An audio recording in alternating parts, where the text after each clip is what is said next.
Level 1. The Scavenger. Your meager crop has completely burned down, and your starving family waits for a miracle. You wander aimlessly across the scorched prairie and accidentally find a bleeding horse thief. Instead of helping, you coldly finish him off with a heavy stone for his old, worn revolver. You silently take the dirty boots off the dead man and find a few crumpled dollars inside. This pathetic, blood-stained money buys your incredibly hungry children some flour and cheap meat. Your wife looks at your trembling hands in sheer horror, but you roughly order her to stay quiet. The next day, you clean the stolen gun for the very first time, feeling its pleasant, icy weight. You finally realize that digging around in the dry, dead dirt simply doesn't make any sense now. Human life in this godforsaken, cursed Wild West is valued significantly higher than any grain. You tear a wanted poster of a local drunkard off an old wooden post, choosing your next victim. Your conscience is absolutely dead. It was buried forever, right there with the last burnt field. You saddle your skinny, starving horse and slowly head towards the nearest dusty, dirty town. Level 2. Drunkard Hunter. You start tracking down runaway debtors and petty thieves in the absolute cheapest local saloons. Your methods are extremely simple. You just wait for the target to get drunk and strike their head. You tie them up with a rough rope and drag them to the sheriff, begging for your dirty coins. These stinking pennies are barely enough for the worst possible stew and a few spare cartridges. Real bounty hunters openly laugh at you in the streets, calling you a truly pathetic scavenger. You silently swallow these harsh insults, clenching your fists, afraid to start an open conflict. The fear of catching a stray bullet still lives inside you, forcing you to pick only easy targets. But one day, one of the captured thieves manages to untie his tight bonds on the long road to town. He lunges at you with a sharp knife, and in blind panic, you pull the heavy trigger right away. The gunshot deafens you, and the man falls dead into the thick road dust with a pierced chest. You stare at the lifeless body for a long time, suddenly realizing absolute power over a human. The sheriff pays exactly the same for a corpse, and you realize dealing with the living is a flaw. Level 3. Dead or alive. You no longer waste any time on rough ropes and persuasion. Now you shoot exclusively to kill. Carrying a stiff corpse across the scorching hot prairie turned out to be much easier and safer. Dead men don't try to escape. They never whine from pain, and they don't demand water on the road. You track down a famous stagecoach robber who has hidden himself deep inside an abandoned old mine. Instead of a fair duel, you wait 3 days until he walks outside completely unarmed to pee. You cold-bloodedly put a heavy bullet right in his back, depriving him of any chance of salvation. For this high-profile target, you get your first solid reward, which allows you to buy a rifle. Your family no longer starves, but your wife refuses to sleep with you, sensing the smell of blood. You start drinking cheap whiskey to drown out the horrible nausea after every new contract killing. Your dark name gradually becomes famous among lawmen. They personally offer you lucrative contracts. You take a job to track down your former neighbor who stole a few cows from a stranger in despair. You cynically convince yourself that justice is blind and there are absolutely no friends for you. Level 4. Manhunter. You find your former good comrade in a very dirty barn where he hides together with his family. He desperately begs you to let him go for the sake of his kids, recalling your strong friendship. For a second you doubt, but cold calculation and the bright shine of gold coins quickly take over. You ruthlessly shoot him in front of his sobbing wife, forever burning all bridges to the past. This bloody money feels especially heavy to you, but you use it to buy an excellent purebred horse. Saloons now fall completely silent when you enter. Local drunks cowardly avert their fearful eyes. You finally feel like the absolute master of the situation. But at night, your hands start to shake. You cannot sleep with your back to the door, expecting a victim's relative to come for revenge. You order a heavy steel chest plate from a blacksmith and wear it carefully hidden under a cloak. A wealthy representative of a major railroad company approaches you with a very generous offer. They are hindered by stubborn farmers refusing to sell their legal lands for laying the new tracks. You agree to become a corporate attack dog, forever moving from catching petty thieves to terrorism. Level 5. Corporate Gun. You receive a huge advance from the railroad tycoon and an official Pinkerton detective paper. Now your brutal murders are fully covered by the law. You can terrorize farmers with impunity. If people stubbornly refuse to leave voluntarily, you poison their wells and burn barns with grain. You methodically destroy the exact same poor souls you were yourself just a few bloody years ago. You have not a single drop of pity left. You've become a soulless instrument of massive capital.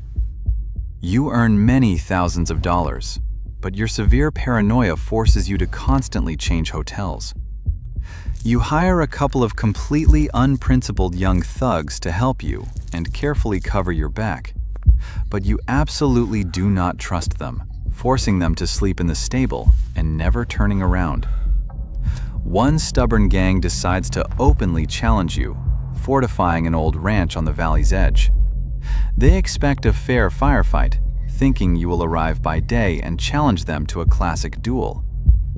You cynically laugh at their stupid romance, because you absolutely never risk your own skin. You prepare the most despicable and dirty plan that will forever write your dark name into history. Level 6. Legend of the Frontier. You do not arrange any heroic, glorious shootouts. You just quietly wait for the deep, dark night. While the gang sleeps soundly, you quietly prop up all the doors and windows with heavy wooden logs. You generously douse the wooden walls with kerosene and coldly throw a burning match into a puddle. Flames instantly engulf the building, and you listen as the panic is replaced by ominous silence. The few who manage to break out through burning boards are methodically shot from the dark forest. In the morning, you dig through the ashes, collecting melted revolvers to firmly prove their deaths. This incredibly inhumane massacre makes you a truly terrifying legend of the whole cursed frontier. Newspapers write about your immense cruelty, calling you the most effective butcher of the West. You are fabulously wealthy, but your mind is broken. You constantly feel the smell of burnt meat. To fully secure your bloody, dirty business from the federal authorities, you decide to buy power. You bring the district judge a huge bag of cash, demanding very special and exclusive legal powers. The corrupted lawman willingly writes you a permanent and fully legal U.S. Deputy Marshal shiny badge. Level 7. Shadow Marshal. With a shiny star on your chest, you become fully untouchable for local authorities and sheriffs. Now you boldly use the law to eliminate absolutely any business competitors with total impunity. If someone tries to cross your path, you fabricate heavy charges and officially hang the poor guy. Your sheer cruelty knows absolutely no bounds. You torture people right in the local police cells. You stopped hunting fugitives across the prairie yourself, preferring the comfort of grand hotels. Power and easy money totally corrupted you. You buy entire brothels and the best girls in town. But neither strong alcohol nor venal women are able to drown out your incredibly severe paranoia. You make the girls taste the whiskey before every sip, fearing deadly poison in your glass. Your own wife cursed you a long time ago and took the kids, leaving for the safe and peaceful East. You never even tried to look for them, clearly realizing your dark presence would only bring death. Your business expands, and you open the largest detective agency in this terribly dirty state. You hire dozens of utterly ruthless cutthroats so they can do all the dirty and dusty work for you. Level 8. Head Buyer. You no longer dirty your hands in mud and blood. You just sit in a luxurious leather armchair. Young and hungry thugs bring you the items of the murdered, hoping to get their pathetic crumbs. You easily take the lion's share of every government reward, acting as an incredibly greedy broker.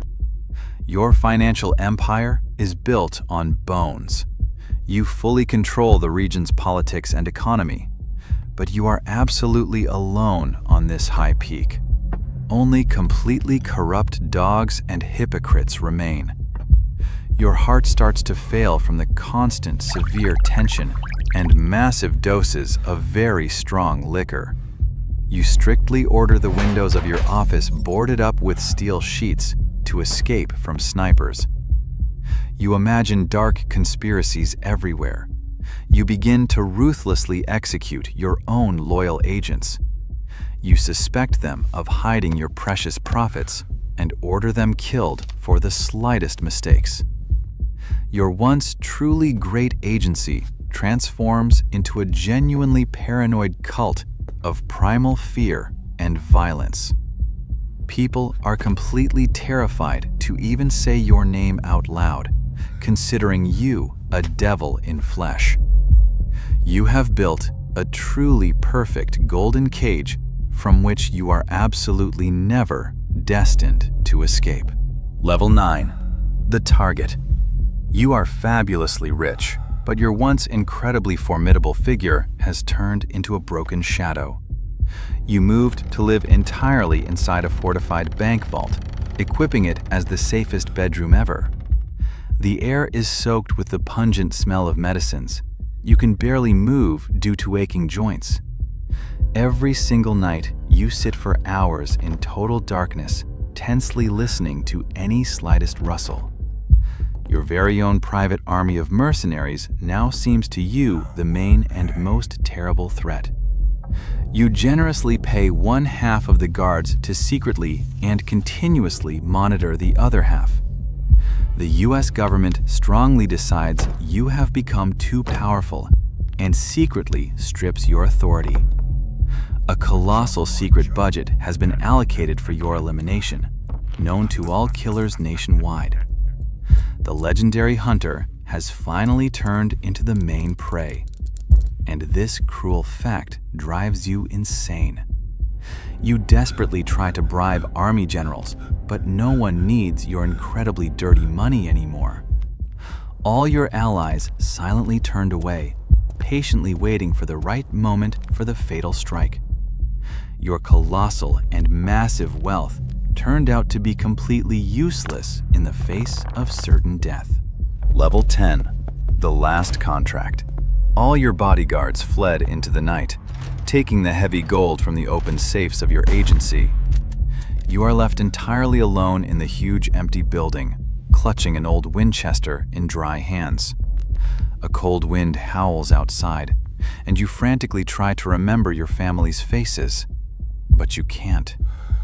Your broken memory only provides an endless string of mutilated corpses you left on your dark path. You fully gave your soul to the devil for a couple of crumpled dollars, and now it is time to pay. Suddenly you hear quiet footsteps on the creaky stairs. Someone is slowly approaching your door. You cock the hammer with trembling hands, but you clearly realize your old blind eyes are failing. The heavy door flies open with a crash, and a young guy with an incredibly cold stare appears. He looks at you exactly the same way you once looked at your very first victim out on the prairie. You do not even try to shoot back, feeling some strange and very painful, twisted sense of relief. The loud roar of a stranger's revolver puts a fat end to your completely meaningless, cruel life. Your killer silently takes your boots, starting this endless bloody cycle all over again from zero.